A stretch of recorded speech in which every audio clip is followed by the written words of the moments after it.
Dalam hadis berapa mud air wudhu ini pakai oleh Nabi seringnya? 1 mud. Dan afdalnya memang menggunakan gayung dalam berwudhu. Kenapa? Berapa alasannya? Di antaranya karena air akan lebih hemat. Pakai apa namanya? Keran boleh, tapi sebagian ulama ada yang menyatakan kalau ada gayung nggak boleh. Memang Nabi selalu pakai gayung. Karena di masa Nabi juga ada model keran, seperti tempat air minum Nabi kan model. Tapi yang rajih tidak mengapa, hanya saja lebih afdal pakai gayung bukan karena zat gayungnya, tapi karena air akan lebih hemat kalau menggunakan gayung.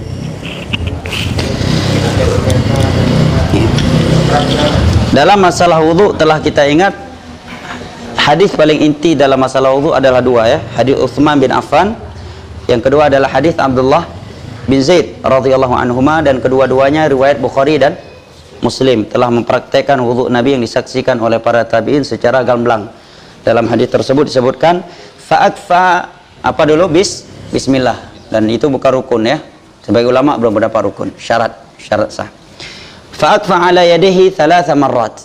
Beliau menuangkan ke telapak tangan kanan atau kiri sebanyak 3 kali. Boleh 3, boleh 2, boleh 1. Dan ulama sepakat bahwa menyiram air ke telapak tangan sebelum memulai berwudu itu hukumnya sunnah, bukan wajib.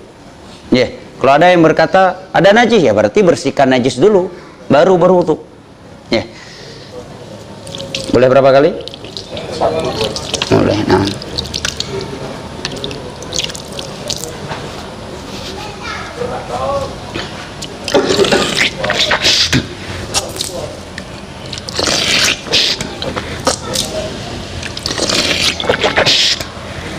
Banyak 3 kali, boleh 2, boleh 1. Kemudian wajah telah kita sebutkan 3 caranya. Ima dengan 1 telapak tangan, ya, atau kedua telapak tangan langsung, atau mengambil air dengan 1 telapak tangan, kemudian ketika mengusapkan wajah dengan kedua telapak tangan. 3-tiganya dilakukan oleh Nabi. Tetapi Imam Syafi'i menyatakan lebih afdal mengambil air dengan 2 telapak tangan dan mengusapnya dengan 2 telapak tangan karena akan lebih sempurna. Ya. Sekarang ini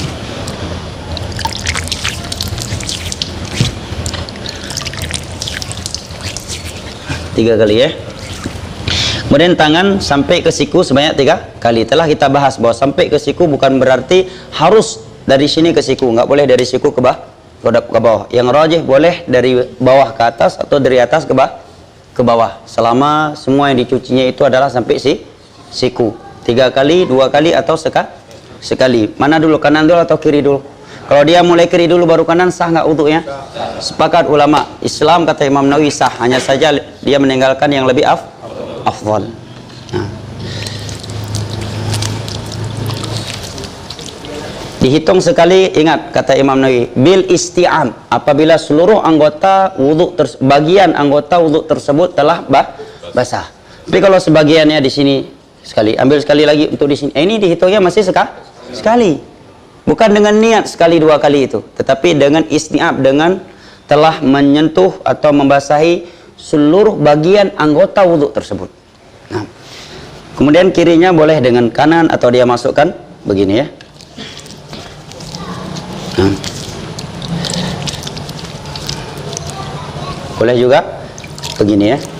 Nah, ada syubhat di tengah-tengah masyarakat kita, kok tangannya dimasukkan ke gayung?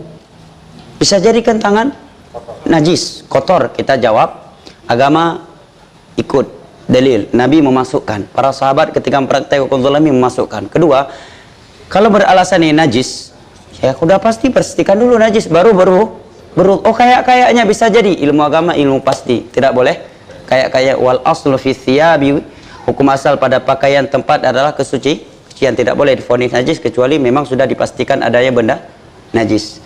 Setelah itu baru kepala, ke belakang, kembalikan lagi ke depan.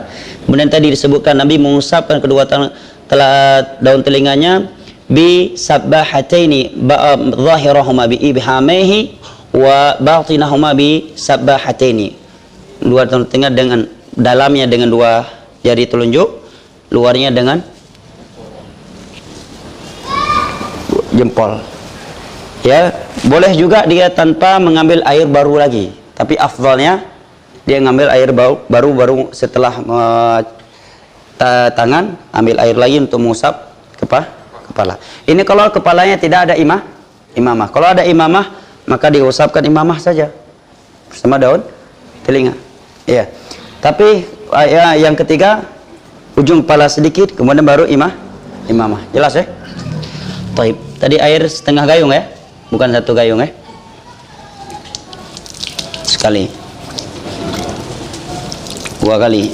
Boleh 2, boleh 1, boleh 3. Sekali. 2 kali. Air setengah gayung, nggak sampai 1 gayung. Bagaimana celah jari?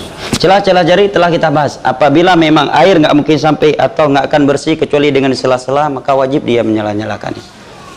Nah, tapi kalau airnya sampai maka tidak wajib. Sedangkan kalau pakai keran, coba antum wudu pakai keran, pasti lebih dari 1 gayung. Bahkan sebagian orang berwudu, kalau kita itu mungkin sudah 1 ember, ya. Dan sering kekeliruan ketika berwudu pakai keran adalah ketika cuci kaki. Udah besar lagi. Ini andai kata kena semua, masih dihitung sekali sah, tetapi dia belum dikatakan 3 karena sekali itu dikatakan sekali, kata Imam Nawawi, bil isti'ab, apabila seluruh bagian di anggota wudu itu telah kena air. Misalkan sekali depan, 2 kali, 3 kali, tetap dibilang sekali. Jelas ya? Oke, kalau berwudu pakai keran, usahakan nggak perlu keras-keras lah, pelan aja, kan airnya sama juga. Keras pun nanti tumpah juga, dapatnya sama juga. Hanya saja terkadang tabiat orang tamak kalau nggak hidup semuanya nggak enak, akhirnya dihidupkan keras seperti pemadam kebakaran. Ya, usahakan pelan saja, dan usahakan ketika mengusap kepala, keran matikan supaya nggak bazir air. Pas mau cuci kaki baru hidupkan lagi. Karena di antara bentuk hal yang tidak baik, kebanyakan orang ketika berwudu, ketika menggunakan keran, di saat dia mengusap kepala, kerannya dibiarkan hidup. Setelah itu baru cuci kaki. Bazir. Wallahu a'lam bishawab. Saya kira cukup ya. Media Sunnah Aceh.